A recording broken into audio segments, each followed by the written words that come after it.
Then you can introduce yourself to all of us. Okay, Assalamu alaikum. My name is Zubaria Zahoor and I hail from Kallar Saida, that is a tehsil of Rawalpindi district. So I was born in 1996 and since that time I have been living in my own tehsil. I got my primary education from there as well, but then after my intermediate for my university education I had to move to Texla. And from there I did my BSc in computer engineering, and after my graduation I joined the corporate sector of Pakistan, and since that time I have been working in the field of IT. So after my graduation my first job was as a team lead in an IT company, and then I had to leave that job in 2020 because of my first attempt of civil services. And then right after giving my attempt I joined another multinational IT company, and there I'm serving as a manager right now. And that's it for my educational background. And if you talk about my familial background, we are 7 siblings with me being a number 5, and all my elder siblings are working in their respective fields, primarily in the field of education.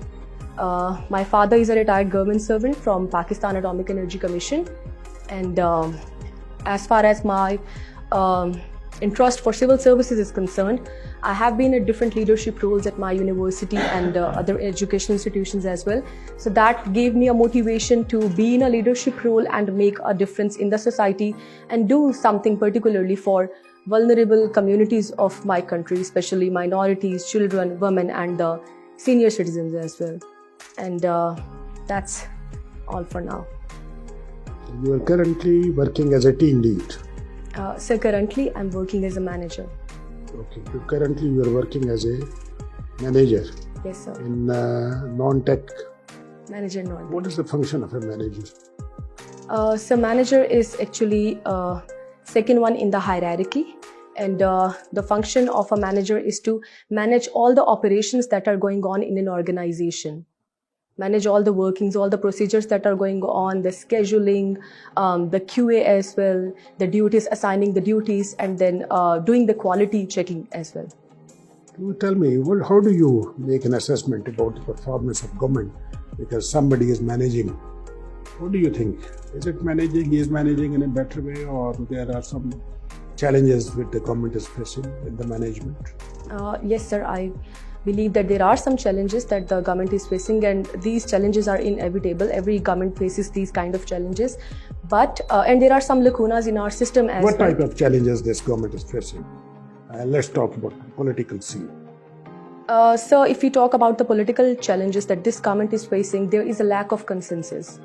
And because of that lack of consensus, the primary function of the political system of a country, or the primary function of the legislative branch of a country, which is legislation, that cannot be done because of the lack of consensus. And that we just saw when the governing party presented the mini budget as well. So we would see that how there is a lack of consensus between all the political parties in our political system. I read somewhere that the present government has a sort of a keep on going for confrontation with the opposition. Do you think this is a good policy, this confrontation policy? No, sir. As per my knowledge of political science, I don't think this is a good policy, because for making a better political system, all the political parties in a country, they need to work in consensus for the betterment of the people, for the betterment of the people who are being ruled.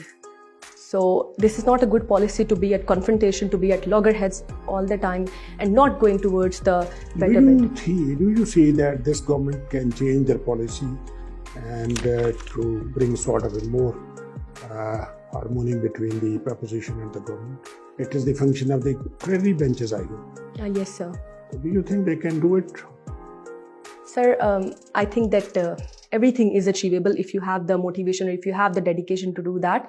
But as far as the track record of this government is concerned, as for now, we haven't seen any landmark event where the government has been in harmony with the opposition. But I think there are some sane voices from both the sides that can work together to create a harmony between the two parties. Tell us about national security policy which the government has formulated. What are the salient features?